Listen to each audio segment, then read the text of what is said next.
안녕하세요. 선생님과 함께하는 찬란한 한국사 시간이 돌아왔습니다. 소정쌤과 함께하는 찬란한 한국사 네 번째 시간 시작해 보도록 하겠습니다. 네, 여러분 네 번째 시간인데요.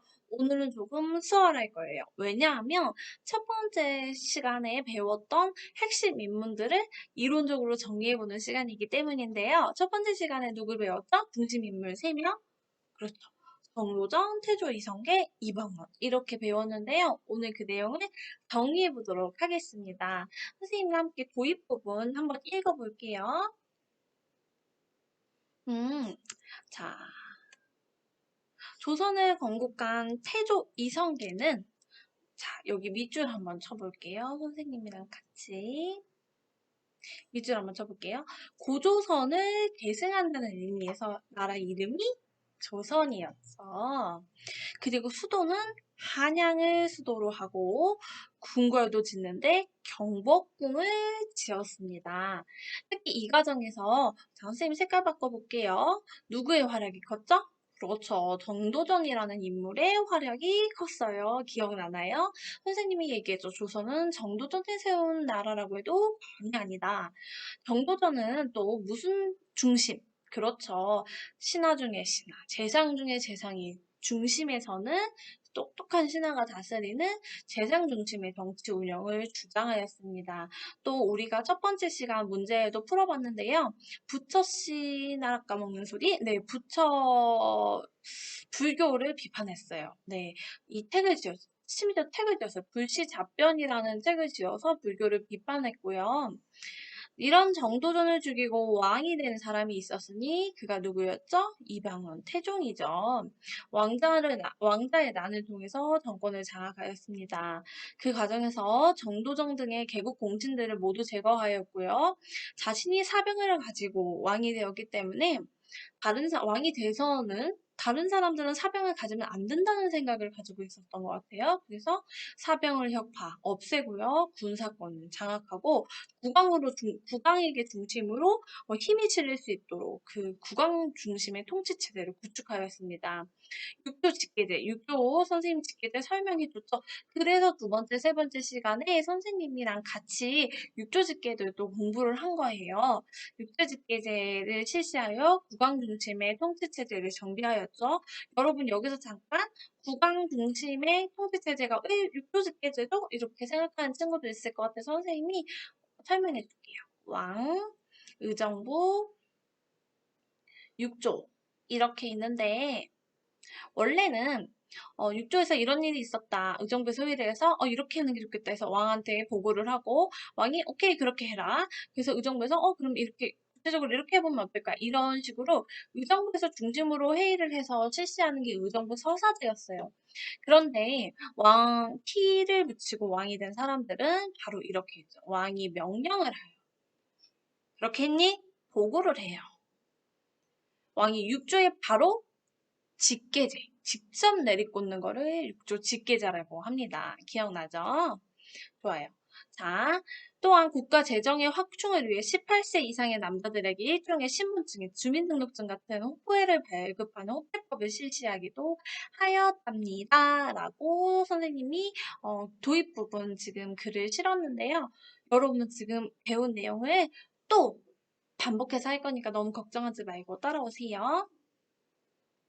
안쪽 페이지로 가보면 선생님이 주제 5, 조선을 건국한 왕 태조 이성계라고 해놨어요. 한번 볼게요. 태조 이성계. 태조 이성계는 여러분 조선을 건국한 게 업적이 될 수 있습니다. 빈칸이 있는데요. 무엇을 계승한다는 의미였죠? 그렇죠. 고조선이죠. 고조선을 계승한다는 의미에서 네, 국호를 조선이라고 하였고요. 수도를 개경해서 고려는 개성, 개경이 수도였다면 여기는 한양으로 수도를 천도합니다. 천도가 수도를 옮겼다는 뜻이에요. 그리고 나서 여러분 경복궁, 종묘, 사직, 가나 등을 유교 이념에 따른 명칭을 사용했어요. 이게 시험 문제에 나올 수 있기 때문에 선생님이 음, 꼭 짚고 넘어가야 될 것 같아서 이렇게 간단하게 정리를 해봤는데요. 고성의 한양 차대문은 바로 여러분 인의예지. 인의예지가 뭐냐면 사람이라면 누구나 가지고 있는 감정, 인성을 얘기해요. 한 글자씩 따서 만들었는데요. 여기 인, 의, 예, 소지모, 지 이렇게 네 가지 사대문을 이름을 지었습니다. 꼭 기억해 주세요. 그 다음에 정도전의 활약을 보도록 하겠습니다. 여러분 선생님이 조선은 정도전을 지은 나라나 다름이 없다라고 설명을 했었는데요. 조선 공국의 공신이면서 호는 여러분 뭐였죠? 그렇죠. 삼봉이었죠. 기억을 꼭 해주세요. 삼봉이라는 키워드가 문제 푸는데 핵심 키워드가 될 수 있거든요.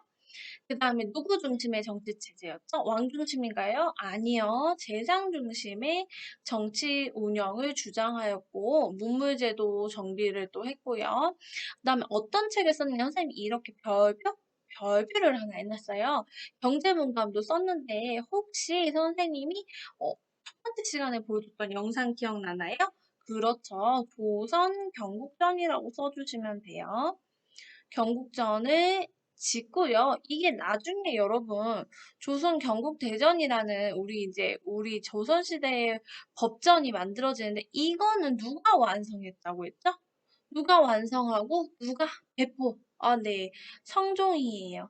이 경국대전은 세조부터 이제 법전으로 만들려는 준비를 시작하면서 완성은 성종이 했다는 거 반드시 기억을 해주시면 감사하겠습니다. 또 불교 비판한 거 불시잡변 적어주시고요. 1차 왕자인 때 누구에게 죽죠? 그렇지. 이방원에게 희사를 가합니다. 이방원, 정완대군, 태종. 네, 5번째 왕자였죠.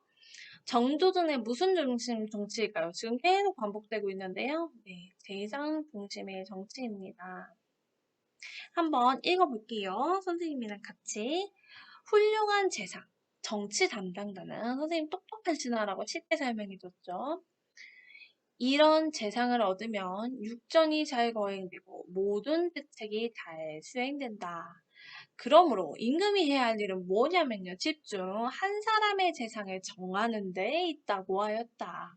재상 위로는 임금을 받들고 밑으로는 모든 관리를 통솔하여 만민을 다스리는 자리니 그 직분이 매우 큰 것이다. 이것이 쉽게 말하면 총재 정치라고도 하거든요. 그러니까 왕이 있고요. 재상이 있고 재상이 다스리는 거예요. 근데 이 왕은 무슨 일을 하냐? 이런 재상을 뽑는 걸 한다는 거죠. 이해됐나요? 자, 다음 페이지 넘어가 볼게요. 선생님이 다음 페이지 주제는 왕자의 난을 일으켜 왕이 된 태종 이방원이라고 정했어요. 자, 두 차례에 걸쳐 왕자의 난을 통해서 누굴 죽였어요? 대표적인 사람 누굴 죽였죠? 네, 정도전 등 개국 공신들을 추출하고 정종의 뒤를 이어서 즉위하게 되었습니다. 이방원도 업적이 굉장히 중요한 게 많기 때문에 선생님이 중요하게 다룰 건데요. 국왕 중심의 통치 체제를 위해서 한 일들. 자, 여러분 잘 보세요. 제목이 국왕 중심 통치 체제를 하기 위해 마련한 일들과 재정 마련을 하기 위한 일들이 있고요. 문화 파트도 있고요.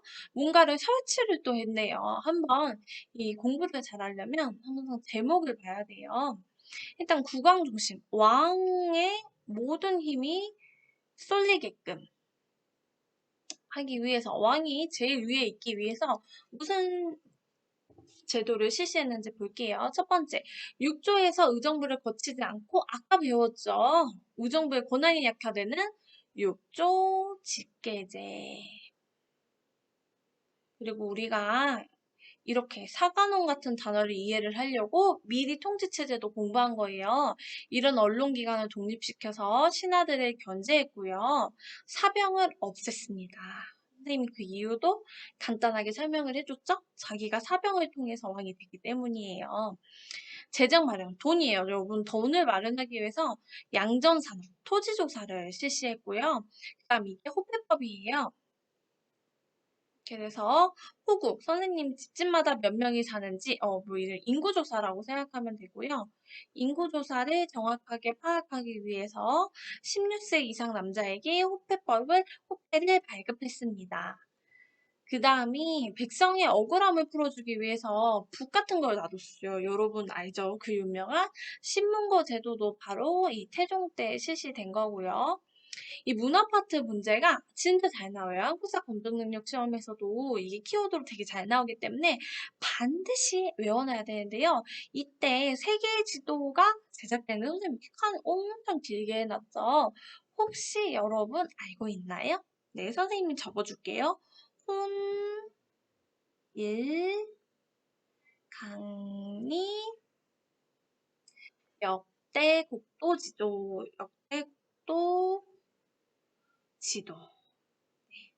이렇게 필기해놓고 세계지도가 있었다는 거 꼭 기억을 해두시면 되겠습니다. 이게 언제죠? 네. 화이탑을 담당한, 이거 생각해보니까 우리도 뭔가 인쇄를 좀 해야 될 것 같은데 그런 곳을 한번 만들어보자 해서 주자소를 만들게 하고요.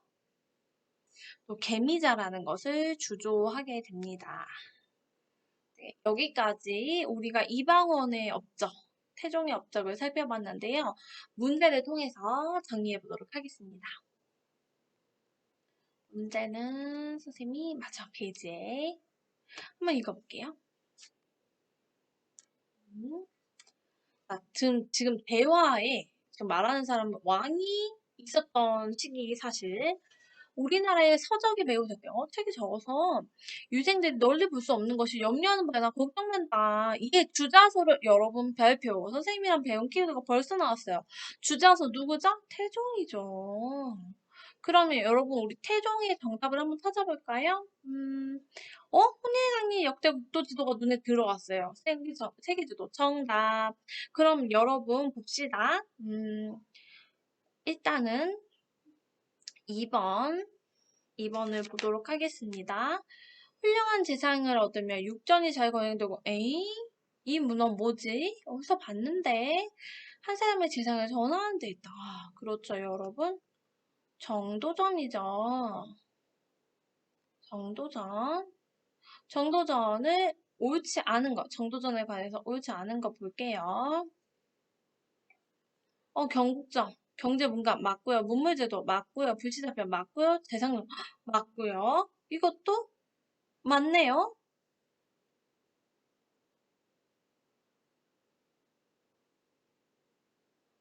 여러분 선생님이 똑같이 문제를 선생님이 내놓고 실수할 뻔했어요. 불시잡변이 맞는데 불교를 옹호하였나요?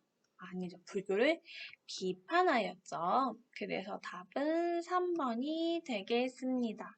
여러분 혹시 1번에 동국문헌비고 그 다음에 치국이, 동의보감, 홍문관 설치 이 키워드를 우리가 다시 와서 확인을 해볼 건데요. 선생님이랑 같이 지금 정리를 해보도록 하겠습니다. 일단 동의보감은 광해군이고요. 그 다음에 추국이 세종대왕, 세종, 영조 이렇게 되고요. 홍문관 설치는 바로 성종이 되겠습니다. 네, 이 문제가 이렇게 혼합돼서 나올 수 있다는 것을 잘 보여주는 예시인데요. 다음번에도 문제를 또 다시 한번 이 문제를 풀어보도록 하겠습니다. 우선 오늘 수업은 여기까지 하겠습니다. 다음에 또 만나요.